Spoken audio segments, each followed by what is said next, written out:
la realidad en la que estamos en México, pues sí, realmente sí se confunde mucho al consumidor. Una batalla campal allá afuera en el mercado, o sea, cada uno pone lo que quiera. Wow, es una buena pregunta y bueno, yo diría que ambos, porque de alguna forma ni siquiera se cumple con lo que ya hay en la legislación y por lo tanto se aprovechan que hay vacíos al respecto, ¿no? Residuos, etiquetas y verdad ambiental. ¿Sabemos realmente qué consumimos? Todos hemos visto símbolos verdes en los empaques, palabras como eco, biodegradable, amigable con el medio ambiente. Pero, ¿sabemos realmente qué significan? ¿Podemos confiar en las etiquetas?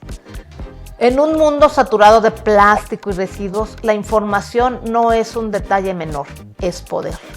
Hoy hablaremos de consumo responsable, etiquetado ambiental y el papel de la ciudadanía frente a la crisis de residuos. Bienvenidos a Ciudad On. Hoy nos acompaña Saúl Armando Muñiz Quintero. Hola. Hola. Muy bienvenido, Saúl, un chico muy activista y que sabe muchas cosas, se van a sorprender verdaderamente. Es también gestor de operaciones del colectivo ecologista Jalisco AC, organización con más de 30 años de trabajo y diagnósticos, campañas y proyectos en torno al consumo responsable, los empaques y el etiquetado ambiental. El colectivo ha sido referente en el análisis de políticas públicas y normatividad en materia de residuos desde 1994. En 2007 publicó El poder de las etiquetas, un diagnóstico sobre el etiquetado en México, y en 2020 participó en la investigación internacional Can I Recycle This?, coordinada por Consumer International en el Programa de las Naciones Unidas para el Medio Ambiente. Saúl es estudiante de la licenciatura en Gestión y Economía Ambiental por la Universidad de Guadalajara, auxiliar de investigación en Economía Biofísica. Saúl Armando Muñiz Quintero, gracias por estar en Ciudad On. Gracias por invitarme, pues aquí encantado. Muchas gracias. Bienvenido. Listos para obtener este conocimiento de Eso, pues sí, hay mucho de qué hablar al respecto.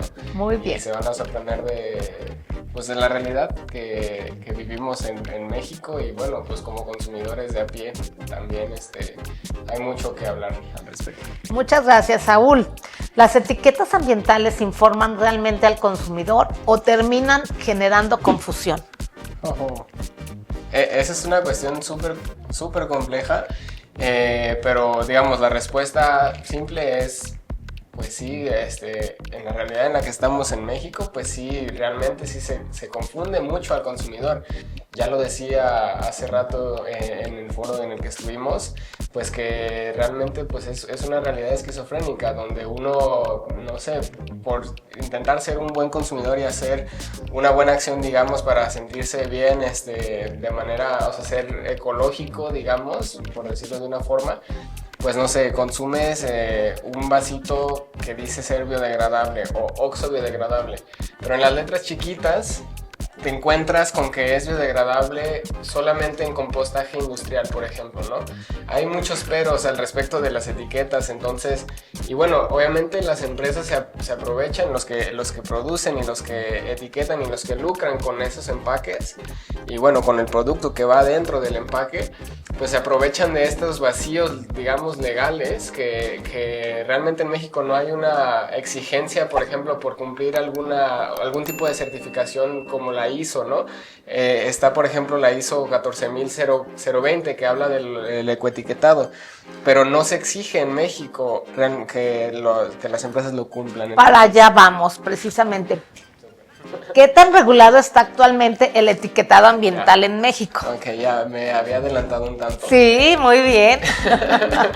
Bueno, pues el etiquetado, o sea, es una batalla campal allá afuera en el mercado, o sea, cada uno pone lo que quiera. si te encuentras, uno se puede encontrar, por ejemplo, hay una modalidad del ecoetiquetado que es la autodeclaración, el autoetiquetado, digamos, que uno puede decir que la etiqueta es, digamos, perdón, que el material con el que está hecho, no sé, la bolsa, es a base de yuca, es un bioplástico que es compostable y que se disuelve en el agua y que te lo puedes tomar, o sea, pueden decir lo que quieran, absolutamente lo que quieran, entonces, pues no hay límites. En esa realidad, los consumidores, pues sí, o sea, tenemos, digamos, hay algo que se llama el derecho a saber, el right to know. O sea, se lo pasan por encima porque no hay, digamos, leyes vinculantes a nivel internacional que exijan a los gobiernos de, digamos, por lo menos en México. La realidad en Europa, por ejemplo, el etiquetado es mucho más robusto, pero si hablamos de México, pues la realidad es todavía estamos iniciando. Bueno, digamos que estamos iniciando y estamos en el camino ya con esta nueva ley. ¿Existe el fenómeno del greenwashing en nuestro mercado? ¿Cómo se manifiesta? Bueno, pues de muchas formas, a través de la mercadotecnia, a través de la propia etiqueta del envase.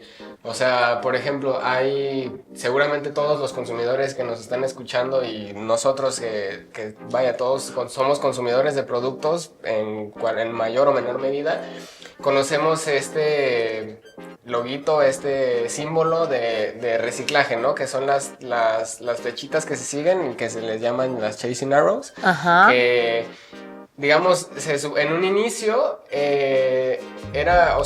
fue un símbolo diseñado para una clasificación que se llama la clasificación de Moebius, que fue únicamente diseñada para la industria. Pero ahora tenemos la responsabilidad, digamos, transferida hacia los consumidores de saber que si es PET, que si es 1, que si es polipropileno, que si es 5. O sea, pues realmente las empresas pueden poner lo que quieran. Entonces, ¿cómo saber, digamos, ante esa realidad? El greenwash pues está a la vuelta de la esquina, está aquí, todo el tiempo lo estamos viviendo, ¿no? Y bueno, pues entendemos que es un fenómeno pues puramente con visiones de ganancias económicas, porque si una empresa pues se autodeclara como verde o se muestra al mercado como verde, pues obviamente que las ganancias... El marketing, ¿no? Exacto, o sea, y pues sí... pues vaya, los consumidores de alguna forma prefieren estar como conscientemente tranquilos con que compraron algún producto verde, pero bueno, puede haber, digamos, otras implicaciones más a nivel profundo. ¿Y cómo puede saber un consumidor si un producto realmente es reciclable o solo lo parece? Ok, esa es una pregunta súper interesante porque, digamos, como un consumidor común, pues uno no lo puede saber si no te lo dicen. Por ejemplo, los recicladores de base, las personas expertas que tienen experiencia de años, con el simple hecho de tocar una botella dicen, es PET pero por ejemplo hay un PET que no se puede reciclar, el PET que está diseñado para las cajas de huevo, esos no se reciben, entonces no se pueden reciclar. Esas personas tienen, digamos, como la capacidad y la experiencia de saberlo, pero nosotros como consumidores de a pie, como consumidores comunes, digamos, pues no podemos saberlo si no es que pedimos informes por transparencia, si es que le llamamos directamente a la empresa y le decimos, oye, ¿dónde puedo reciclar tu envase? ¿Dónde puedo reciclar tu botella? ¿Dónde puedo? O sea, dame alternativas porque tú estás lucrando con producir ese empaque, bueno, ese producto en donde viene el empaque. Y yo compré tu producto, no compré tu empaque. Entonces debería de ser responsabilidad. Por eso también en esta nueva ley general de economía circular pues se propone esta responsabilidad extendida del productor, que me parece muy pertinente. A mí también se me hace muy bien porque pues no nomás es hacer un producto, es responsabilizarte de lo que estás vendiendo, ¿no? Cuando hablamos de residuos sólidos, muchas veces se traslada la responsabilidad al ciudadano. Desde la experiencia del colectivo ecologista Jalisco, ¿qué papel juegan las empresas en la crisis de residuos? Pues podemos verlo desde muchas perspectivas, pero si lo viéramos desde la perspectiva del paradigma en el que estamos, pues las empresas se desaparecen del asunto. O sea, digamos, yo lucro y te transfiero a ti consumidor la responsabilidad, o a ti comercializador o intermediario la responsabilidad de ese residuo. Pero tenemos que verlo ya desde un paradigma de esta responsabilidad extendida del productor, donde el papel del quien produce es el que tiene, o sea, el papel del que produce tiene que hacerse responsable y tener la trazabilidad completa en todo el ciclo de vida de los residuos y de los materiales. Claro. Porque ellos son los que lucran con eso. Exacto. Ahí entre sus ganancias ya debería de haber un reflejo y una participación a mejorar todo. ¿Y qué papel juega la regulación? ¿Estamos frente a vacíos normativos o falta la aplicación? Wow, es una buena pregunta y bueno, yo diría que ambos, porque de alguna forma ni siquiera se cumple con lo que ya hay en la legislación, y por lo tanto se aprovechan que hay vacíos al respecto, ¿no? Entonces, pues sí, definitivamente creo que la tirada tiene que ser, digamos, sí, tener más regulaciones, pero también tener más incentivos para las empresas. O sea, a llegar y hablarles de ganancias. Oye, ¿cuánto vas a ganar porque las empresas en algún momento, y ya no es tan lejano, ya no es a largo plazo, sino ya a mediano o a corto plazo, las empresas van a necesitar materias primas que probablemente ya les van a salir más caras sacar las materias primas virgen que sacar digamos que regresar y que aprovechar las materias que ya están circulando en el mercado. Entonces, pues justamente pues el reto también de regular no solo es que sean regulaciones punitivas, sino también que incentiven a los productores a que se hagan responsables y que al mismo tiempo ellos puedan obtener un beneficio, porque al final pues tenemos que hablarlos en mismos términos, ¿no? Sí, claro.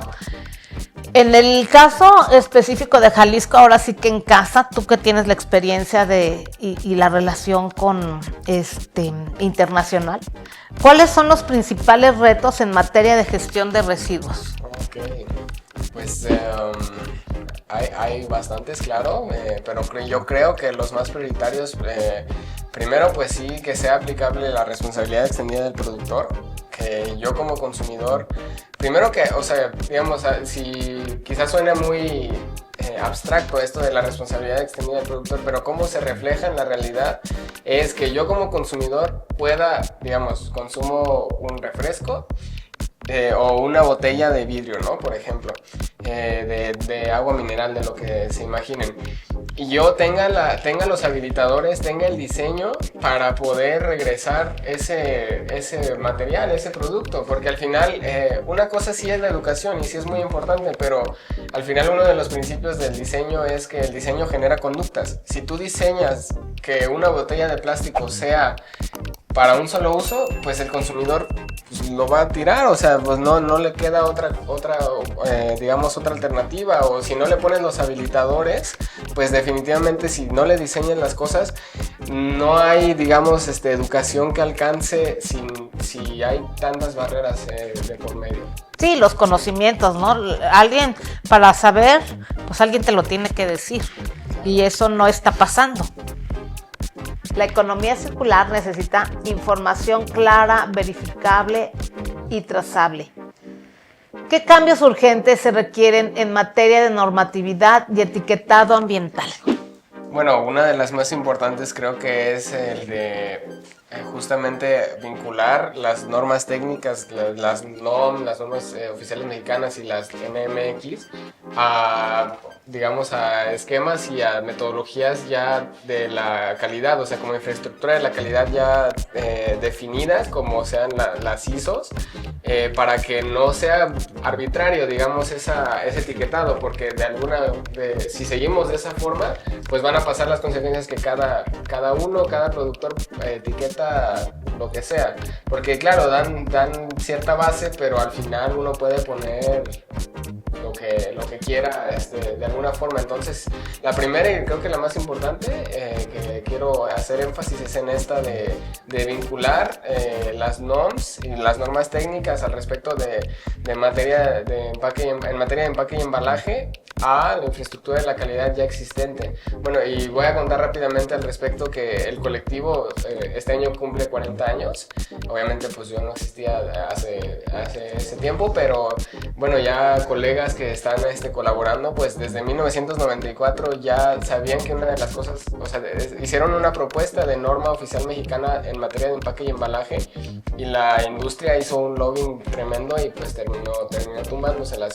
Lo que quiero decir con esto es que pues las cosas, digamos, el qué ya estaba claro desde ese momento. Ya sabíamos que hacia dónde tenía que ir, que los consumidores tenemos el derecho a saber y necesitan habilitarse esas cosas, y bueno, pues se tumbó esa norma, esa propuesta de norma, y bueno, aquí esta es la realidad en la que estamos. Sí, pues bueno, creo que en ese sentido estamos en el mismo punto. Por eso lo que yo te preguntaría es, ¿cómo podemos hablar de cerrar el círculo si el consumidor no cuenta con datos confiables? Claro, bueno, pues es que sin datos, sin indicadores no vamos a llegar muy lejos. Sin indicadores pues definitivamente no podemos hacer mucho, no tenemos la manera de retroalimentar, de evaluar.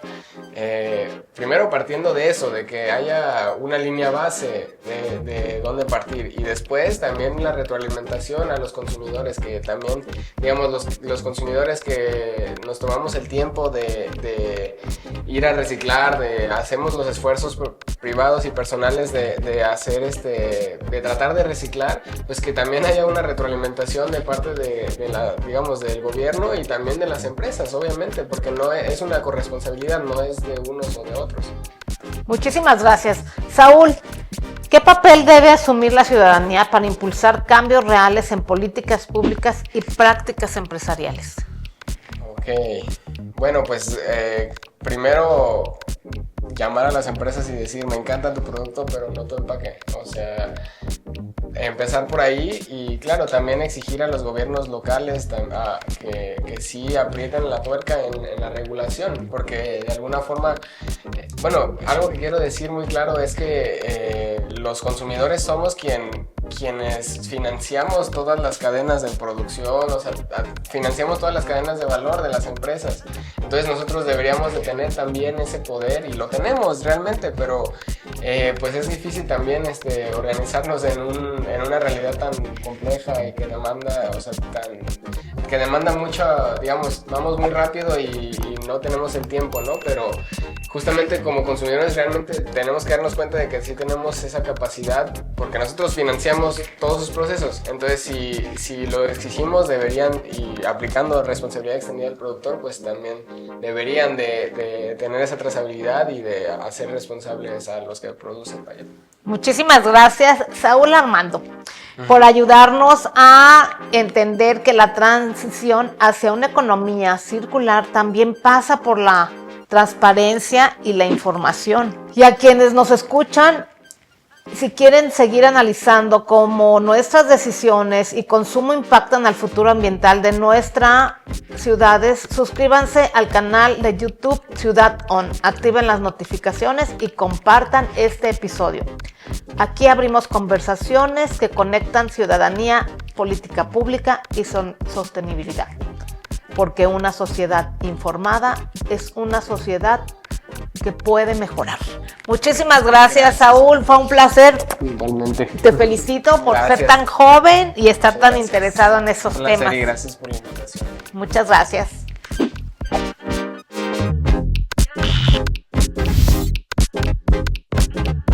Esta es una producción de Comuniquer, Guadalajara.